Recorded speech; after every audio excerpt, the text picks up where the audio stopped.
खरं तर आपल्याला सर्वांना माहीत आहे की 15 जानेवारीला महानगरपालिकेच्या निवडणुका होऊ घातलेल्या आहेत। त्यामुळे सर्व भागांमधील असणाऱ्या कार्यकर्त्यांमध्ये उत्साह निर्माण व्हावा, कार्यकर्त्यांमध्ये निवडणुकीचं वातावरण तयार व्हावं, त्या दृष्टिकोनातून आमचे जिल्ह्याचे अध्यक्ष नंदूजी परब यांनी सर्व ठिकाणी कार्यकर्त्यांचा मेळावा लावलेला आहे। आज डोंबिवली पश्चिममध्ये हा कार्यकर्त्यांचा मेळावा होता। येणाऱ्या काळात वेगवेगळ्या दिवशी वेगवेगळ्या भागांमध्ये त्यांनी कार्यकर्त्यांचे मेळावे लावलेले आहेत आणि आम्हाला खात्री आहे की येणाऱ्या काळामध्ये या निवडणुकीच्या पार्श्वभूमीवरती सर्व इथे असणाऱ्या उमेदवारांना यामुळे एक चांगली प्रेरणा आणि उत्साह निर्माण होईल। आपण जर बघितलं फेक नेगेटिव्ह खूप पसरवला, ज्याबद्दल आपण सांगितलं आहे आणि यावेळेलाही तुम्ही आवाहन केलेलं आहे।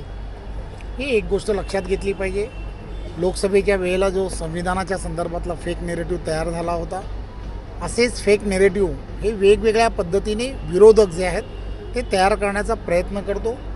मतदारांनी यामध्ये जागृत राहणं हे अत्यंत गरजेचं आहे। डेव्हलपमेंटला मतदान करणं हे अत्यंत गरजेचं आहे। देशाचे पंतप्रधान नरेंद्र मोदीजी यांच्या नेतृत्वामध्ये इन्फ्रास्ट्रक्चरला ज्या ताकदीने मदत केली जाते किंवा जे विषय हे पंतप्रधान नरेंद्र मोदीजी आणि महायुतीचं असणारं देवेंद्रजींच्या नेतृत्वातलं महाराष्ट्रातलं सरकार हे काम करताना दिसत आहे।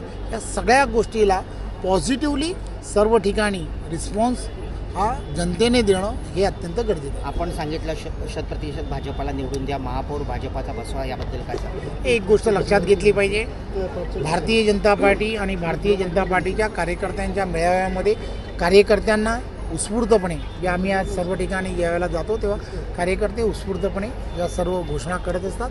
सर्व ठिकाणी महायुतीचाच महापौर होईल यात काही शंका नाही। आपण यावेळेला तरुणांना संधी देणार आहात का निवडणूक नगरसेवक? या संदर्भातले सर्व निर्णय जे आहेत ते निर्णय त्या ठिकाणची असणारी जिल्हाध्यक्ष आणि त्यांच्याबरोबरची असणारी कोर टीम जी आहे, कोर टीम करते। निवडून येणारा उमेदवार हा क्रायटेरिया मोठ्या प्रमाणामध्ये असतो।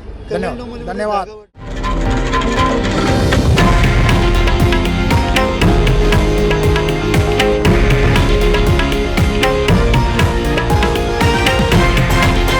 हे आहे देशातील नंबर 1 न्यूज नेटवर्क आणि आपण पाहत आहात TV9 मराठी, एकमेव।